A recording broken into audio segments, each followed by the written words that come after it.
Mi nombre es Iván Brito López y me voy a referir en esta oportunidad a lo que tiene que ver con la anulación del matrimonio eclesiástico de acuerdo al derecho canónico.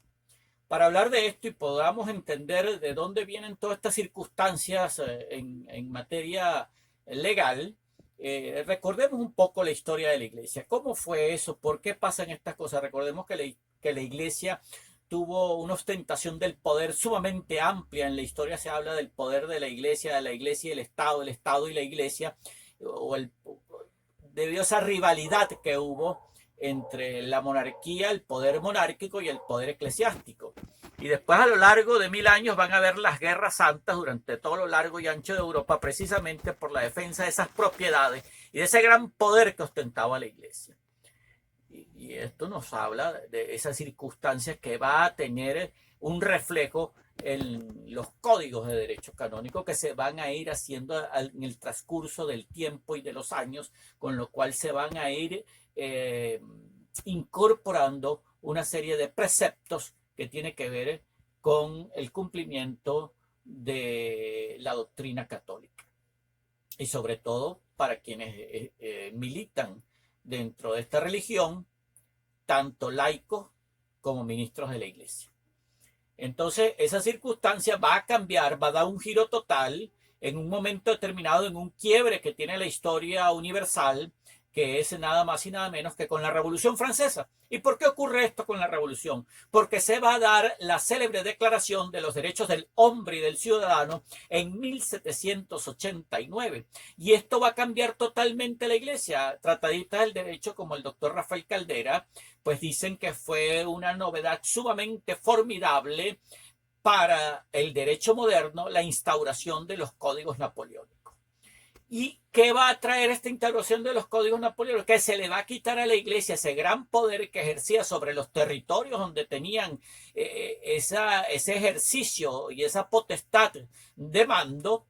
Se les va a quitar esa facultad. ¿En cuanto a qué? Bueno, esa facultad se les va a quitar en el registro de nacimientos, de casamientos, hasta de propiedades en algunos casos. Y esto va a tener un impacto total en la sociedad occidental para el derecho.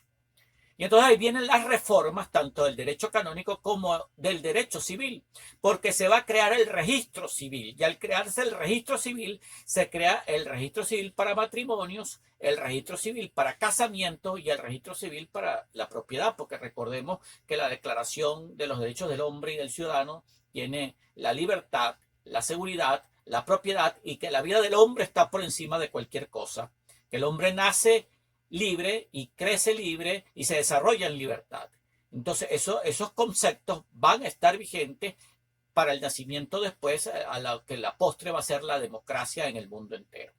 Entonces va a cambiar la historia universal a partir de esa Declaración de los Derechos del Hombre y del Ciudadano, y de lo cual no va a escapar la Iglesia Católica.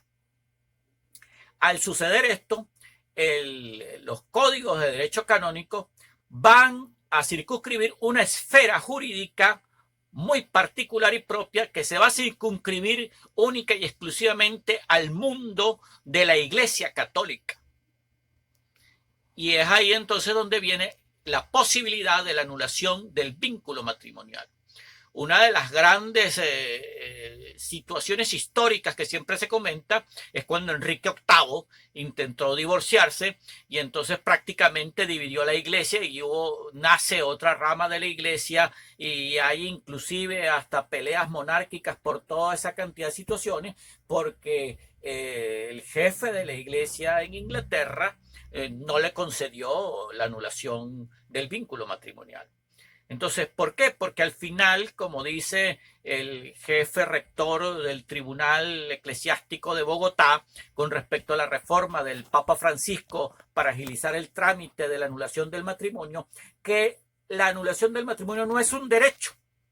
El que solicita la anulación tiene que probar que ha faltado uno de los elementos esenciales del casamiento católico para que después esa causa vaya al estudio de las distintas instancias que tiene, que va a empezar por el obispo o arzobispo de la diócesis o de la arquidiócesis donde se está llevando efecto la causa, o de la persona que este nombre para ello. Después va a tener una segunda instancia que en algunos países como en España lo ejerce el nuncio apostólico, para después pasar a Roma, donde va a estar una comisión, un tribunal integrado por 3 jueces, y finalmente va a tener la dispensa papal de ser el caso.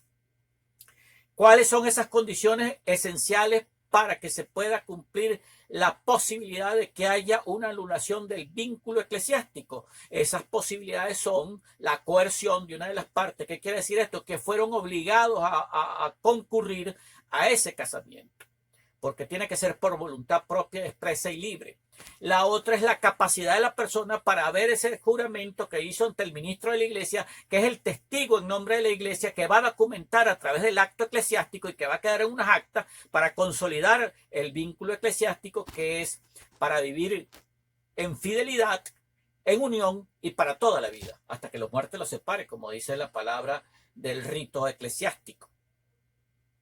Y esto, si no se cumple, pues por supuesto no puede haber la anulación del matrimonio. Eso son unas cosas muy... Y la iglesia ha sido vertical desde toda la vida en esto. La reforma del Papa Francisco, mucha gente pensó que sí iba a haber la posibilidad de anular el matrimonio. No, lo que hay es la posibilidad de que no sea tan engorroso el trámite para finalmente tomar la decisión, pero el precepto sigue siendo vertical, sigue siendo el mismo, que es la defensa del matrimonio como base fundamental de la sociedad y de la familia, donde lo importante es el hecho de la unión para la procreación y el cuidado y educación de los hijos para formar esa sociedad que todos anhelamos en el mundo e históricamente, en esa ansia de querer un mundo superior y mejor. Eso ha sido el gran concepto que ha movido todo esto.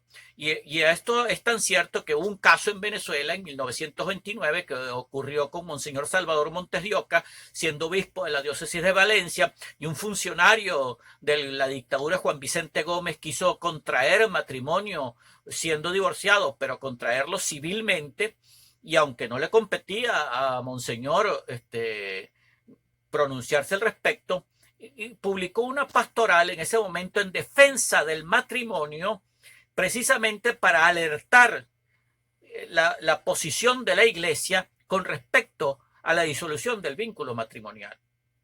Y esto causó un escándalo tan grande que el presidente encargado de la República, que era un abogado, Juan Bautista Pérez, promulgó el decreto de expulsión del país de Monseñor Salvador Montes de Oca en aquella oportunidad por haber criticado el matrimonio de un divorciado con una joven en aquel momento. Entonces, ese habla de ese celo que ha tenido la iglesia y que ese celo está vigente, que ese celo esté allí. Porque lo más importante es eso, que es la defensa del matrimonio. Entonces, solamente hay casos excepcionales que lo decide el sumo pontífice por su autoridad que le concede los códices del derecho canónico y de la iglesia per se, que es que al final va a ejercer la potestad en todas las ramas porque así lo demandan el dogma y todo lo que está codificado dentro del derecho canónico, que es la anulación para los jefes de Estado. Y esto por su carácter de jefe de Estado con todo lo que ello implica. Entonces son las únicas circunstancias que puede haber donde el Papa toma la decisión directamente por una cosa extraordinaria y que igualmente está tipificado dentro de la legislación canónica, dentro de los códices canónicos, porque al final el código canónico es el que va a establecer y va a normar y va a guiar la decisión que se tome con respecto a la nulidad del matrimonio en cuanto al vínculo de la Iglesia Católica según el derecho canónico.